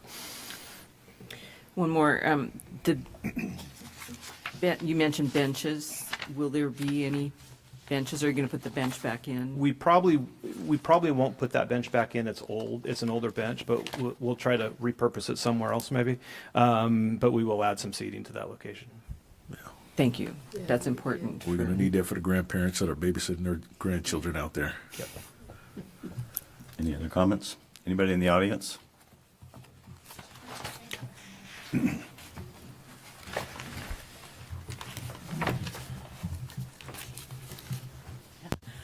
Beryl Kelly, Ellensburg resident. I'm excited to see the new equipment. I think our kids deserve to have play spaces that can be shared. And one of my concerns is 2 swings. There's 2 infant swings and 2 older child swings. That's not enough swings. So I hope that in the not too distant future, we can get some more budget to, because how many children use West Ellensburg Park in a day? I know that there's more than 2 kids that are going to want to be on those swings, and they're going to be fighting over it. So thank you. Thank you. Anybody else? Okay, they're looking for budget adjustments and an approval. Mr. Mayor, I'll make a motion to authorize the necessary budget adjustment and purchase of a new playground at West Ellensburg Park. Second. Motion second to authorize budget adjustments and the purchase of new playground equipment for West Ellensburg Park. Discussion. Hearing none, all those in favor signify by saying aye. Aye. Aye. I too will vote aye. Opposed? That motion passes. Item 11B, page 62, 2026 Community Development Long Range Planning Work Program. Josh, you got some feedback going again.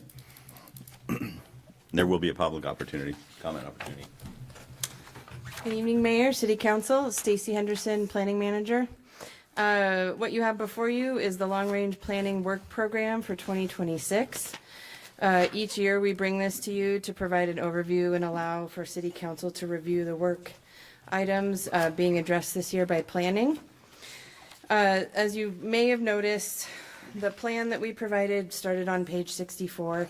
It's in a little bit of a different format than the usual table, because it's a bit of a unique year, and we have a lot of things we're working on. So I'll keep it fairly brief. Excuse me. But just to run through it, obviously a main item is the periodic update, which we're working on throughout the year.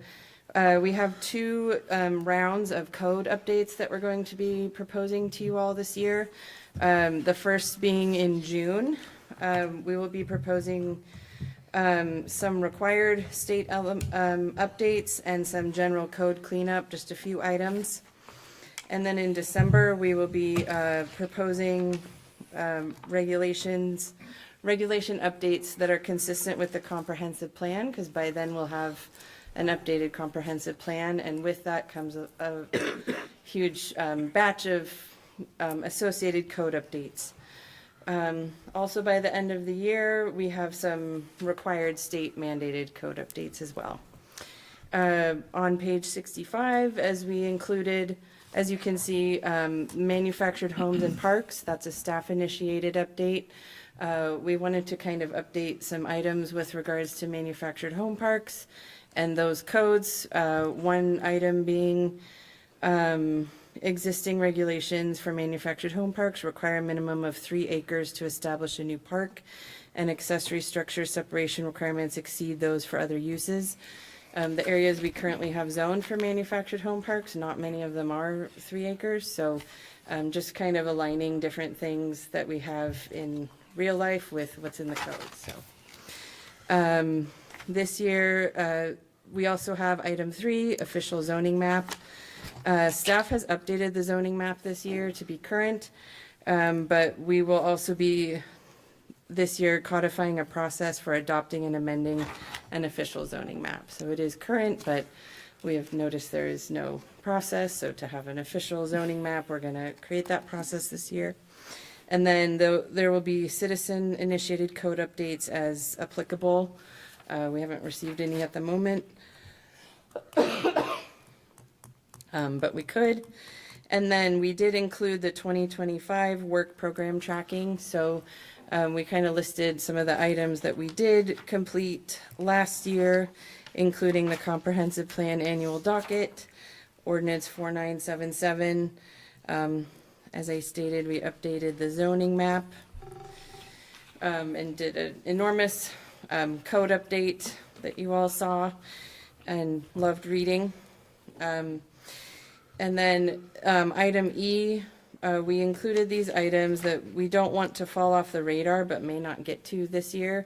These are items that have been on the lists in previous years, and so we're keeping them and we are working on them, but because of the periodic update, we may not get to them this year. It depends on what comes up. So, but we do want to work on them and are working on them, and we're not throwing them off the list. So those items include street standards, planned unit develop ordinance, conditional use permits, items that have come up in the past. So staff requests that council move to approve the 2026 Community Development Long Range Planning Work Program. Council questions of staff.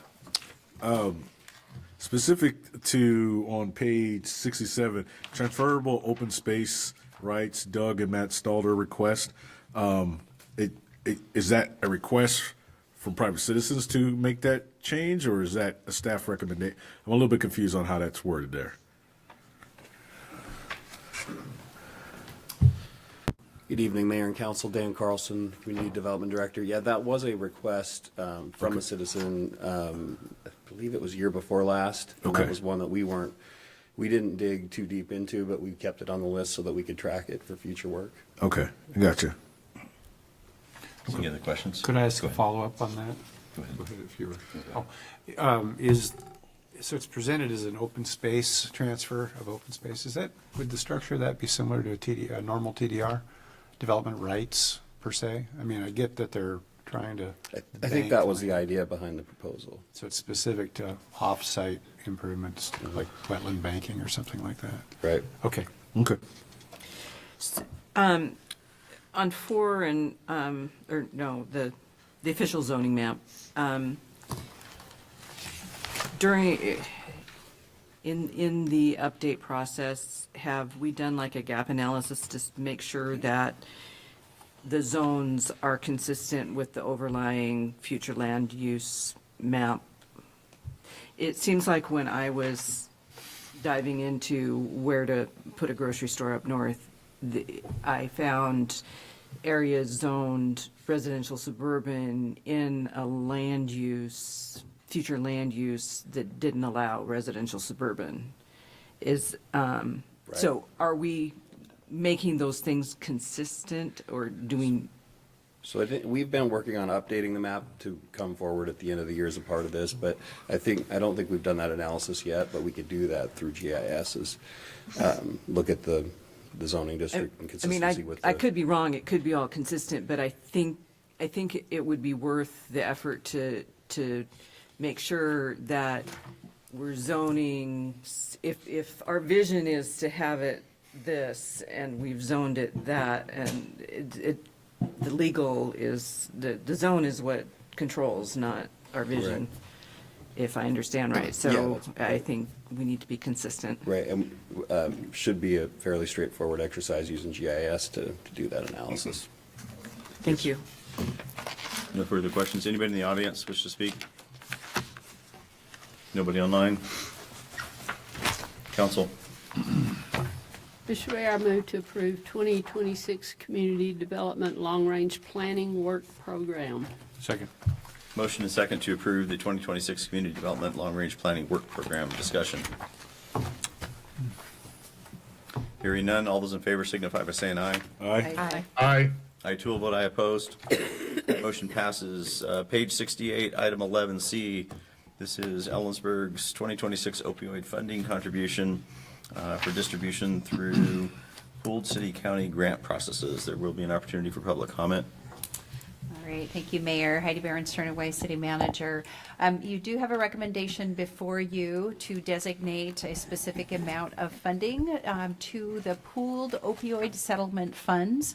And so this, if you recall at the meeting, the second meeting in December of 2025, you had an interlocal agreement with Kittitas County to pool opioid settlement funding to get those out in the community. And so this is a very special pot of money that has very specific guidelines on it. It's a restricted pot. And it was, these dollars are coming into both the city and the county as part of an opioid settlement. And they have to be used, for very specific reasons. And so the interlocal set up the structure to jointly run a grant process for agencies to apply for this funding. One of the requirements is that the city and county would designate each year how much money they wanted to set forth into the pool to distribute through grant process. The county is, overall, they believe through the first settlement, they'll be receiving a little over $2 million. Right now, they've received a little over $400,000. This year, they're setting aside about $300,000 for the pooled grant fund process. The city expects through the first settlement to get just under $500,000. Overall, right now, we've collected $169,000. And so staff are making the recommendation that the council would set aside $100,000 of those to pool with the county's $300,000 to distribute through funding.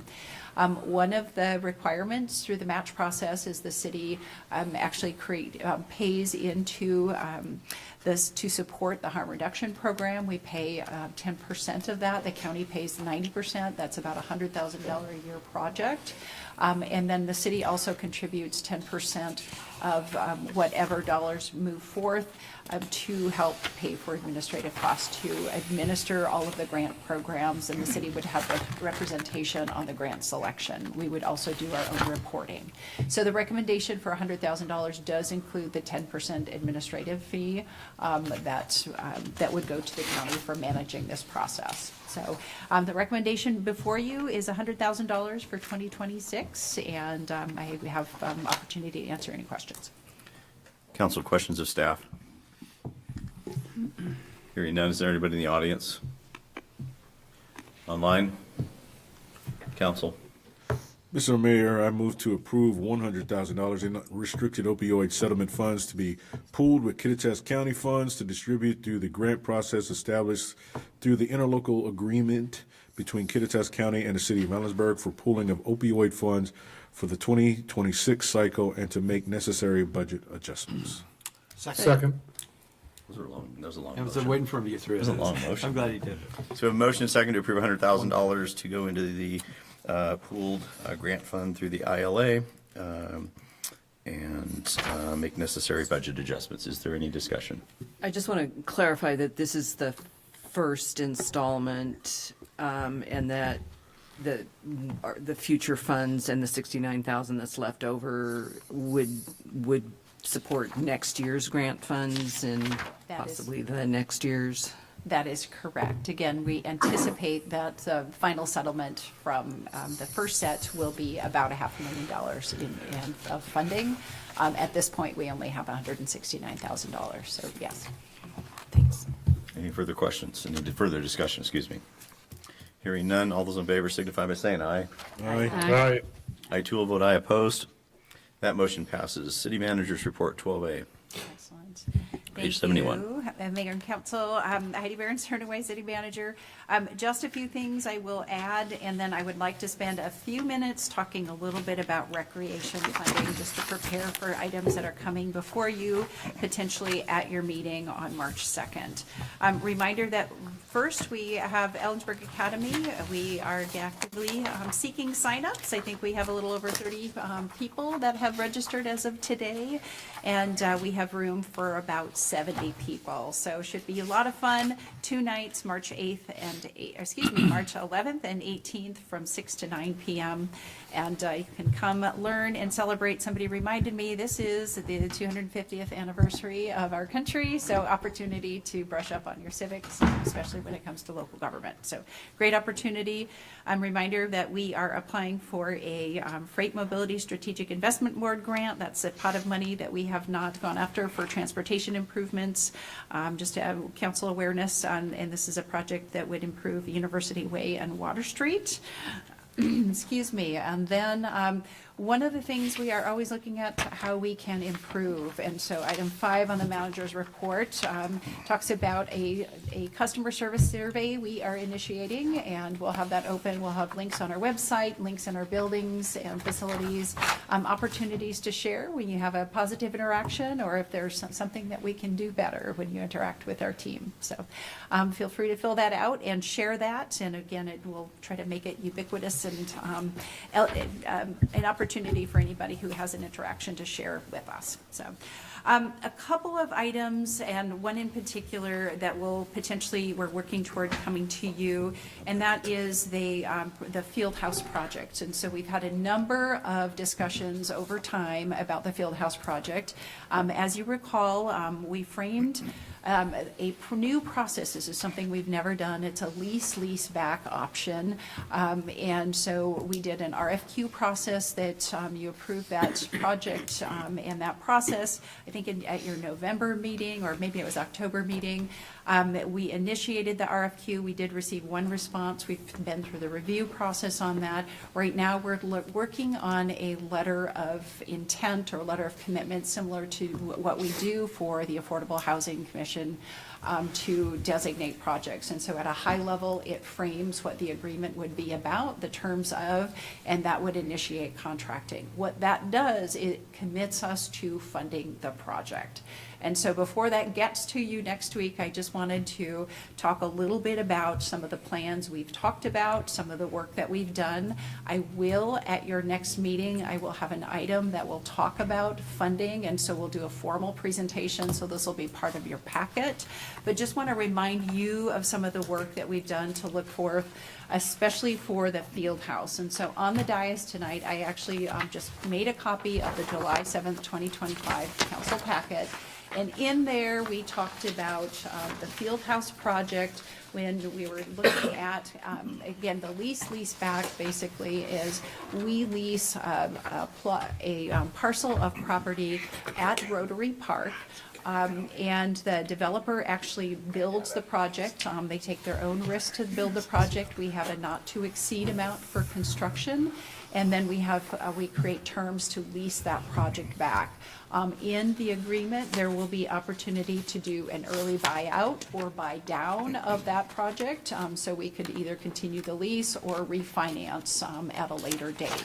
So we're looking at a number of scenarios. How can we afford to operate and to lease the facility, what that funding structure might look like, and what could potential buyout options look like, and how would we fund those? And so what we know is that we will need to be creative. We did have the Ballard King, it's a consultant. They did an operations study that provided some information for how much operations would cost of about a 60,000 square foot facility. So we have some data that we're working off, a study. And so we did put together a funding plan for operations and also for lease and then for potential buyout. And so, again, there's more work that we will refine and continue to refine on this, but just wanted to remind you of that. And as we have been preparing for the Public Facilities District discussion, that came to you several times last year as well. We've been working with the folks at the county. The county is working with Commerce to identify, actually they have a consultant that will be working on the feasibility study. As a part of our pre-work, we've looked at scenarios to what would public facilities dollars fund for us, and so we focus those to help support operations and some of the debt service for the field house potentially if we were to purchase that, and also potentially for a pool. And so we're calling it the Kittitas Valley Aquatic Center. And, excuse me, is that right? Aquatic Center. Thank you. I'm off on my acronyms right now. And so we've done some initial planning for that and putting together the dollars. Again, I will present this. We've done some setting up of scenarios. These are planning level numbers. And what we'll do is we'll publish, we'll refine these and publish these with the packet. The one thing that we need is a takeaway that we will need new revenues to fund a new pool facility and potentially to do debt service. We need other revenue sources, and those will be actions by council and also our community to help support those items. So just laying the groundwork for that. And then on the last manager's report, I believe I had framed sort of the next steps for the pool replacement. And so I just wanted to talk briefly about that as well. So right now, we had actually set up a two-step process, and we're turning this into a three-step process. One of the things we recognize is through our Parks and Recreation Open Space Plan, which will be at your next study session, we recognize that the pool facility replacement is probably the number one priority in our community. And so that's rising to the top. But what we didn't answer is what are the goals we need to meet with a facility as we start to think about designing and replacing a facility or reusing our current facility for some. And so what are the needs in our community, not just the wants, the needs in our community, and what are the goals we're trying to achieve. So as we move and finish up the Parks and Recreation Open Space Plan, we're going to ask our consultant to expand our scope of work to do some additional outreach, community outreach and planning on prioritizing those needs and goals. And so that's one item. The second item we're going to work on is really a facility reuse and feasibility report. What we understand is if we replace the current pool with a new pool, we don't have enough ground to just create something next to it. We know that our park, the Veterans Memorial Park, is used for a fair and rodeo. It's part of the event center, sort of expansion space. And so we also recognize that closing down the pool to tear it down it's the only pool in Kittitas County, a public pool right now, and it wouldn't be a realistic goal to say, let's just close this down, tear it down, especially after we've spent over $1 million on a roof replacement, an HVAC system, and some other improvements really in between last year and the next year or two. And so and also having our community to go without a pool for a couple of years while we're doing demolition and reconstruction likely not a good scenario. So what we recognize is there may be some value in the current pool. We've talked about a reuse study, and so asking a consultant, working on a consultant to help us identify what the best pathway and how much of that facility could be reused for a pool or new aquatic facility, or partially repurposed and maybe expanded a footprint, and how the impacts to the park and to the event center and surrounding communities. So that's sort of the next feasibility study we're asking for, and we hope that we'll have that request out to our vendors in the next week or so. And then after all of those pieces come together, we'll be able to start on pre-design. We'll have the answer to, do we need to phase a project? Where's the best location? And answer those questions. So all these planning level funding dollars and proposals, those will get refined and improved over time, and we'll decide what we can afford as we move through this process. So a lot going on behind the scenes to help think through planning for future recreation facilities. And so we're going to start moving into engaging the community and engaging a consultant network as well. Questions to the city manager? No, looking forward to the feasibility process. It's really important, so. Okay. Now we're going to go to council reports. Josh. Is the feedback better? Yeah, you're good. Perfect. Not much this last week. Was busy with family, with work. I did get to go do another ride along on Saturday night. Always fun going out. We ran into the notorious teenage drinker at the top of Craig's Hill, along with a couple of other traffic stops. But I think it's always good to go out and support EPD when we can. And as I always encourage, if you haven't yet, go do a ride along. I learn a lot about our city. That's it. Thank you. Delano. All my stuff is upcoming. We did have an affordable housing meeting last on the 4th. Nothing big that came out of that other than talking about some of the recent awards that the city council did, or approvals the city council did on a couple of affordable housing projects coming up. So all my stuff is in the future. David. Let's see. Did the planning commission meeting on the 12th. I had a schedule malfunction, so I missed the finance committee meeting. And then I spent a good chunk of one day at a budget retreat. Awesome. Nancy. The budget retreat, and today I attended the Ellensburg Transportation Advisory Committee meeting.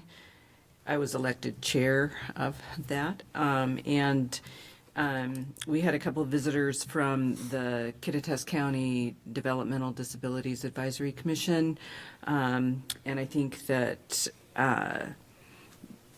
we learned some things from them, and they learned some things from us. I don't think they weren't aware that the paratransit was available to them. So they think, and Betsy committed to going to one of their meetings and talking to their whole committee. So, Nancy.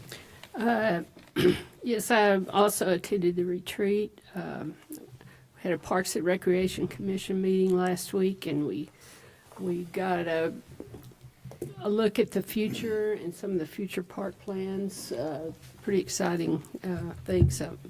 Council will be seeing that in the future. We have COG tomorrow night, and the Homeless Affordable Housing Committee got canceled because of President's Day. Sarah. Okay, so LTAC, lodging tax, we were visited by, am I allowed to talk about that? Sure. Okay. By the rodeo board, our county auditor, and some of the event center's staff. They're going to be asking the lodging tax for some money to help with the completion of the grandstands and the construction that's going on out at the rodeo. So that will be coming to council probably next month. Yeah. Okay. Arts Commission, I learned a lot. It was my first one attending. We've got a lot of new venues for First Friday Art Walk, so that's really picking up, which is exciting. And then there's also a lot of work being done on a city administrative fee thing that we aren't, I don't even know how to, the commission is working on the language that's in the city. Is it an ordinance? Is it a? It's admissions tax? Admissions, yeah.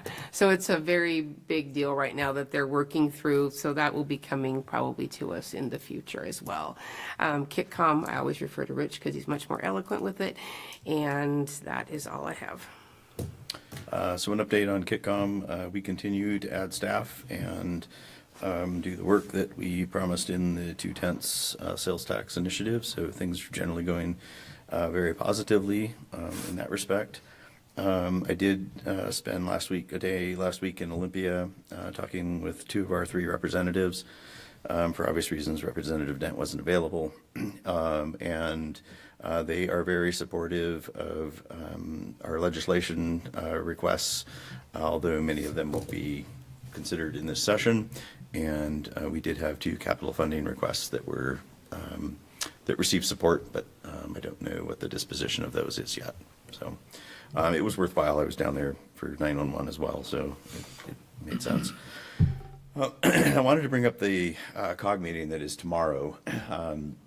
We have on our dais a draft letter eventually from the Conference of Governments, Kittitas County COG, of which Nancy Goodloe and myself represent the city of Ellensburg. And the item concerns the internal discussions about President Wolpert and a vote of no confidence and whether or not that is the business of Kittitas County Conference of Governments. And so I want to start with that conversation. David asked me earlier this evening if we felt like, we can have independent, input into COG, and I think we can. We should be always, mindful of the city of Ellensburg, and our personal opinion gets set aside when it's not in the best interest of the city of Ellensburg. And so I would actually like the council to answer the question, do you want the city of Ellensburg to weigh in on this matter? And it's just a straight up yes, no question, and I want a vote, because if the answer is no, we don't need to go any further in the conversation.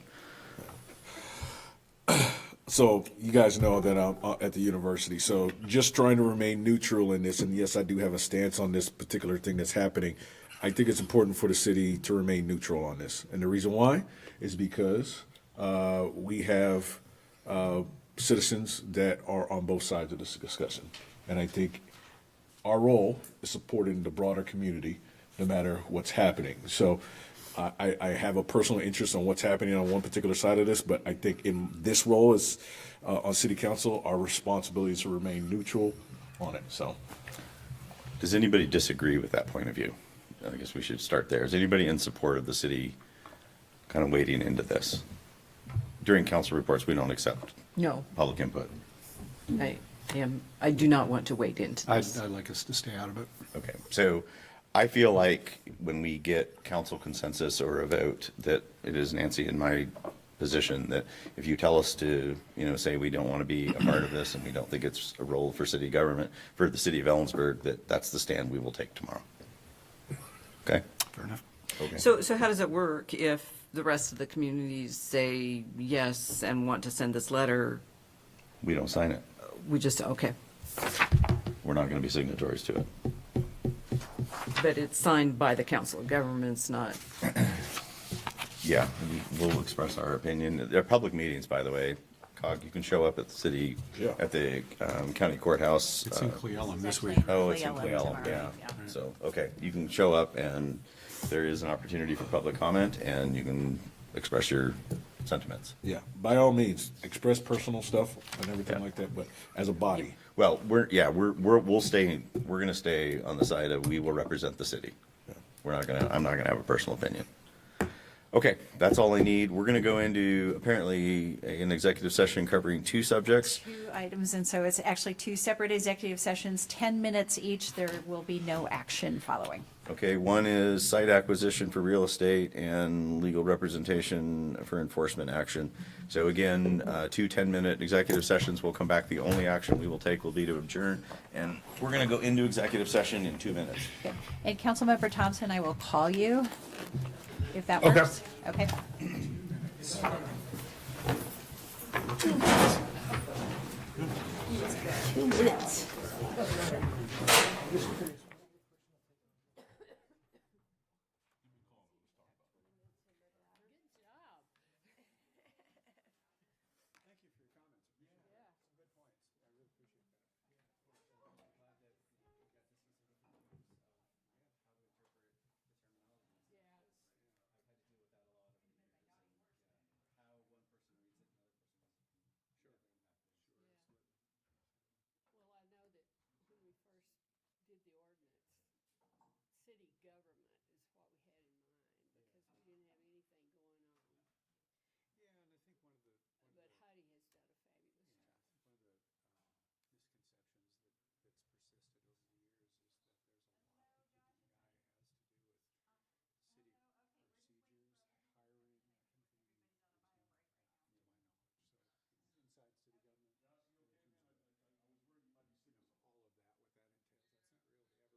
with the surrounding names in town. That's what I He do. did.